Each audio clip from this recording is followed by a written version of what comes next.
The movie begins with the sight of researchers digging 1,000 feet beneath the Appalachian Trail. The group is happy they have made some segue through the stony exterior and are trying to look into the deep dark hole with their flashlights. Suddenly, some type of unknown creatures start flying out and attacking the scientists, ripping them apart. As the screams of the scientists reverberate through the cave, the creatures fly up to the hole the researchers had made, freeing them into society.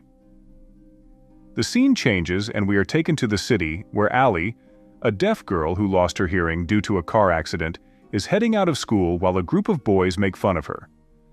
Her father, Hugh, is in a different part of the city arguing with a client about a construction job.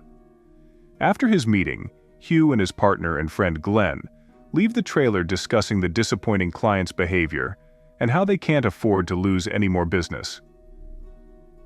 While he's walking, Hugh gets a call from his wife Kelly, who informs him of the incident in Allie's school, which upsets him.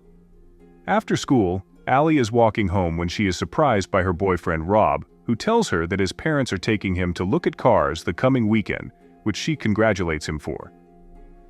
Rob walks Allie home and she is greeted by their dog, Otis, who is excited to see her. Allie finds her brother, Jude, in the living room playing games and greets him and their mother. Kelly asks her daughter why she was late, and Allie answers it was because she was walking with Rob, which worries Kelly. Suddenly, Allie gets a feeling that something is wrong when she sees Otis standing by the window barking, and notices that the back of his hair is standing up. That night, the family gathers to have dinner in their normal routine. After, while everyone is asleep, Allie catches her grandmother Lynn, who has terminal cancer, smoking outside the house. The two share a secret conversation where Allie promises to keep Lynn's smoking habits before going back into the house. After a brief conversation with her dad, Allie goes to sleep but is startled awake by her mother, who tells her to come down. She finds the family gathered and watching the news, which is informing the citizens of some type of attack. The news then released graphic videos of mutilated people on the street and a woman who had shown up a sign, telling people to remain silent on social media. The news broadcast then announces that everyone should stay in their homes and avoid making any type of sound. Frightened, Hugh suggests that they should do as they're told, but Allie suggests they leave the city and travel to a quieter area. Packing hurriedly, the family along with Glenn leave the house in two separate cars. As they drive out into the street, they notice the city afar is in chaos as it burns and jets fly toward it in hopes of doing damage control. Hey there! Are you enjoying the recap so far? Show us some love by subscribing to the channel. That way you'll never miss out on our other recaps. In the city, a subway train has stopped working due to the sudden attack, leaving the passengers trapped inside. As they quietly wait, a passenger's child starts to cry, making everyone panic. When one of the passengers decides to take the child, the mother offers to go out of the cart with her baby. Getting out, she walks deeper and deeper into the tunnel, but accidentally drops her child's pacifier, which alerts the creatures. As she sees them swarm toward her, she tries to hurry back to the cart. Out on the road, Allie and her family make a gas stop at one of the stations on their way. While her father fills up the tank, Allie takes Otis to pee and is threatened by a man holding a gun, urging Hugh to give him his car keys. Glenn, who had noticed the situation from afar, shoots the man in the leg. The family then hurries toward their car, leaving the bleeding man on the ground. After driving all night, the family becomes stuck in traffic as everyone is trying to leave the city. Glenn decides that they should leave the main road to avoid the cars, but he gets startled by deer crossing the street, causing him to crash down a cliff. Hugh rushed down to his fallen friend, who seemed to have his legs jammed in the car. Realizing that there was no way for him to get out, Glenn tells Hugh to leave him there and save his family. Hugh tells Glenn that they are going to go back to the highway and find some cutters to get him out. As soon as the family gets in the car, Allie senses the hairs on the bag of Otis stand as they did before and fears something bad is coming. Suddenly, the flying creatures start smashing into their car, attracted by Otis's constant barking. Hearing the sounds coming from his friend's car, Glenn starts shooting his gun, calling the creatures toward him.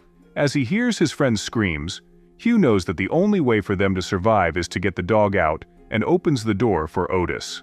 After the devastating events, the family sits quietly in the car, waiting for the creatures to leave. Realizing that they can't stay there anymore, Huge slowly gets out of the car and makes his way to the wrench he had dropped earlier. He then throws the wrench far away, attracting the animal to it, which becomes disappointed by the iron and flies away. Once the creatures are all gone, Huge goes down to Glenn's car and is horrified to see his friend mutilated. As a sign of respect, he sets the car up in flames. The family now knows that they can't use cars to move around because of the sound and decide to walk instead. After walking for a while, Lynn's illness starts to get the better of her, and the family is forced to stop until she feels better. While they wait, Jude notices a house down the hill surrounded by fences. Thinking Lynn would be more comfortable there, the group heads down. The family walks for a few hours and finally manages to get to the private property. Keeping his family back, Huge tries to open the door, but the bells on top begin to jingle, alerting the owner. The owner, who was unaware of what was happening outside, comes out of her house with a gun, her voice attracting the creatures to her. As the family watched, the mysterious animals ripped her apart. Although horrified by what they had seen, the family decided to take the sewer line to enter the compound. After Hugh goes in first and makes sure everything is safe, he tells the others to come through. As Jude tries to crawl through, he encounters a rattlesnake which attracts the flying creatures. Amidst the panic, the monsters begin to attack Kelly's leg, biting at it severely.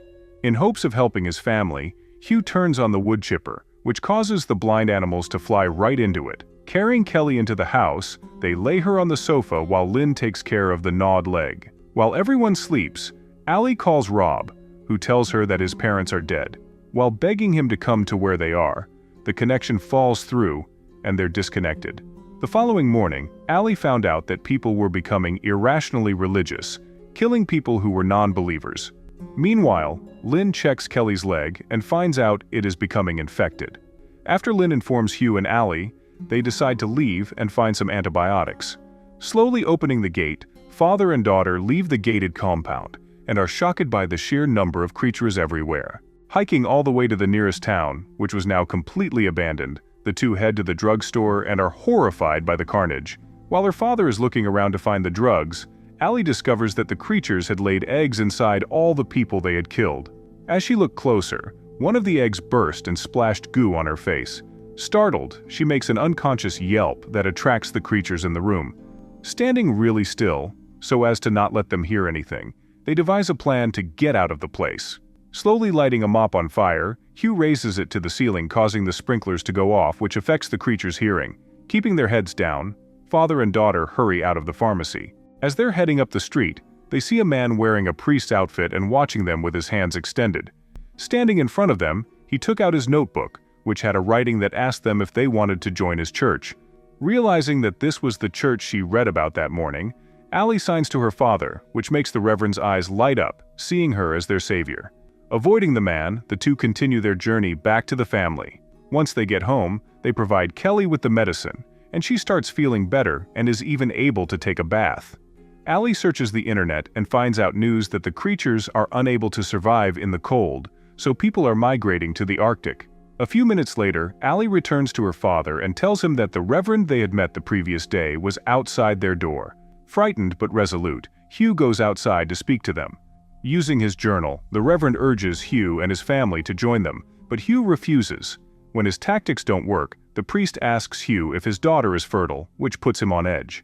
Going back inside, Hugh brings out his gun and threatens to shoot them, but the Reverend knows he won't do it because of the creatures flying around. Smiling maliciously, the Reverend leaves. That night, while they're all fast asleep, Hugh imagines that he has heard something and wakes up immediately. Waking up his wife and everyone around the house, he checks the door and is surprised to find a young girl standing at their door, looking like she was freezing in the rain. Feeling sorry for her, they get the girl in and try to ask her some questions, but they realize from her bruised jaw that she had her tongue cut out like the members of the Reverend's cult. Suddenly, they feel something on her chest and realize that she has phones strapped around her abdomen. All of a sudden, the phones start to ring, alerting the creatures to their existence. While the family tries to escape the impending attacks, members of the cult break in and try to kidnap Allie.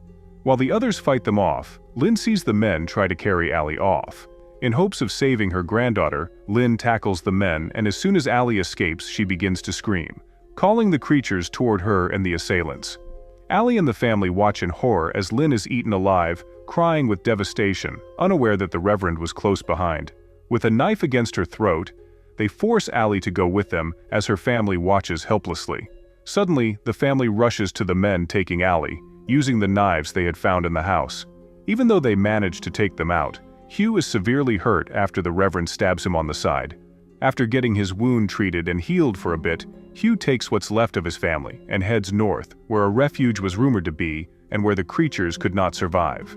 The journey takes them weeks to cover, as they have to do it on foot, resting everywhere they can. Finally, after a long and exhausting road, they make it to the refuge where they reunite with the others that had made it there. Allie finds Rob in the refuge after he escapes the city following his parents' death. In the end scene, we see Allie hunting the creatures with a bow and arrow accompanied by Rob. The creatures continue to breed, laying their eggs inside their kills. In her head, Allie asks the question of whether or not the creatures would adapt to the cold the way they did when they were trapped in the caves.